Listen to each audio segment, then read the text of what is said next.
As we kick this one off, a big thank you to Stitcher for picking up Breaking Nashville this week. You can always follow us on Twitter at Breaking Nash. Oh, also Radio FM picked us up as well. So it's been a big week for Breaking Nashville, and all the props goes to Kip Moore for doing an interview just 2 weeks ago and totally promoting it, and then Kip Moore's fans who are huge and making this thing blow up the way it has. So thank you, thank you, thank you.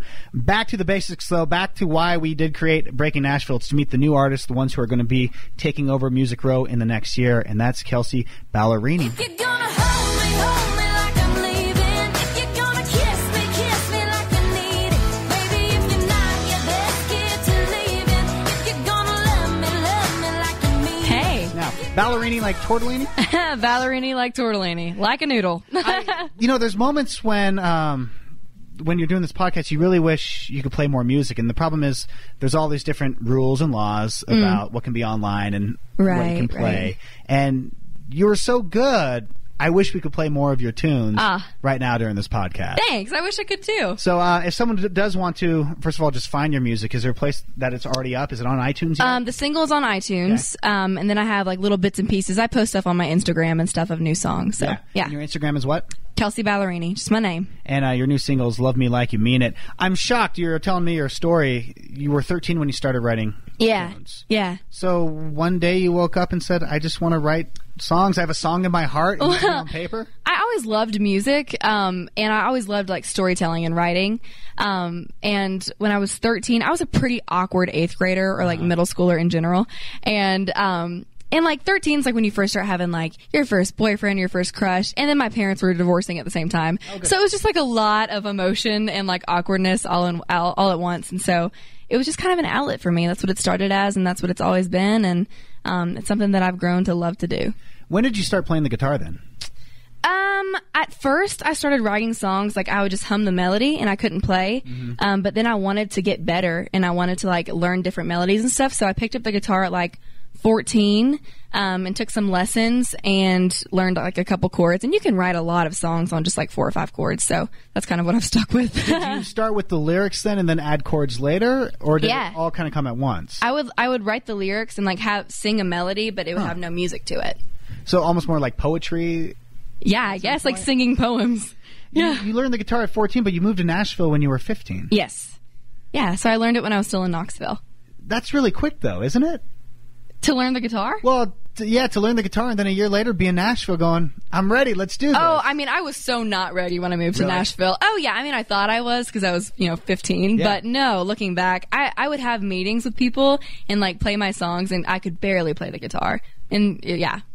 We've had musicians like that who've come through. Really? It's better not to play the guitar. Yeah, but it has been cool, like, because there's been a couple people that I've kept in touch with since like my first year in Nashville, and just for them to be able to see, like, even with my guitar playing, like I can actually like strum now, which is neat. Did your family move to Nashville? Me and my mom, yeah. Wow. So you just decided to go for it, and she supported you. Yeah, definitely. What did she do in Nashville then to kind of keep the family afloat? She worked at Thomas Nelson Bible Company. Okay. Yeah, and it's funny, we moved at the beginning of summer, and she had a full-time job, and I was 15, so I couldn't drive yet. Yeah. So that whole first summer was spent like me in Nashville, but me like just at home in Nashville and just writing songs. We talked to a lot of artists about when they move to Nashville, the first thing they do is try to find their group that they write with. So was that your first step, or did you just start knocking on doors trying to get meetings? That's what I did. Yeah. Yeah, I wrote by myself, and that's kind of where I was comfortable. I really didn't start co-writing a lot until I signed my publishing deal last March, so it's still kind of a new thing for me. So when you were knocking on these doors, 15 years old, were you meeting with managers, or were these actual record labels, or was it really anyone who would open the door? It was anyone who would meet with me. Yeah. Yeah, and normally it was just I went in with the intention of wanting to get feedback on how to get better. You know what I mean? Because you move to Nashville and you're like, yes, Nashville, this is where everything happens. And then you get there and everyone's so good. Yeah. And I remember I moved there and a ton of young females were there at that time too. And so it was just, for me, it was a matter of finding what I needed to do to get better, to be able to get to a level where I could go meet with labels and stuff. What was the feedback that you mostly heard at that time? I think a lot of it was kind of like, find who you are. You know what I mean? Like there's already all these females out there, so you need to find what makes you different. You need to find a style that's your own. I'm going purely off of age, nothing that I heard today. Did you try to be like Taylor Swift when you first started? Yeah, I think when I first started, the first country song I remember hearing was Stupid Boy by Keith Urban. Yeah. And I went out and I got his record, I got Dixie Chicks, and I got Taylor Swift. And I think she's been a huge influence for me. But for a while, I had to stop listening just because I was so heavily influenced by her. You know what I mean? But yeah, I mean, as a young female singer-songwriter, she's been a huge role model for me. So from 15 to 19, when you actually signed your first publishing deal, what was happening in that point in time? When I signed my publishing deal? Yeah, like right around that time. Were you just going around playing at different jams? Yeah, I would do writers' nights and still just meet with anyone that I could meet with. And I randomly met a guy who was working at Black River in the management department, who I went in and I played some songs for, and he brought me straight over to the publishing side. And then, I signed a publishing deal there a couple months later. So you signed a publishing deal and they say, okay, it's time for you to write a certain amount of songs. Yeah. Is that pressure? It wasn't, because I just, that's what I do. I write songs all the time. Mm-hmm. The thing I was worried about is they have to approve the songs, you know what I mean? And so they have to be good enough. That's what I was worried about. You when you signed, you weren't part of the recording side. No.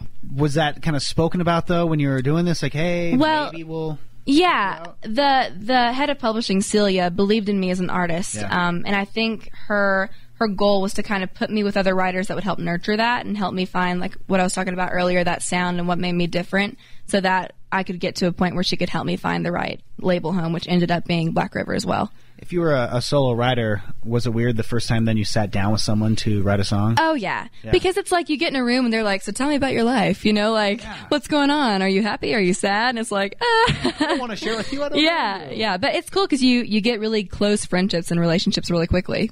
Did anything come out of that first meeting, or did it just kind of fall flat? With your first writing session with someone else? Yeah. It actually, she's kind of been like a mentor for me the whole time. Her name's Jennifer Denmark. Yeah. That's impressive. Yeah. So then a few months later, you got a little older, and they signed you to a recording contract. Yes. Was that out of the blue, or was that something you were just knocking on the door continuously? And from writing there for several months, I got to know everyone at the label and fell in love with everyone. And it's just such a family environment there, and everyone supports everyone. And I knew that's where I wanted to be, so every time I would get like a new demo or a new song that I was proud of, I'd go play it for the label. Oh, that's cool. Yeah. So I was very hopeful that would happen.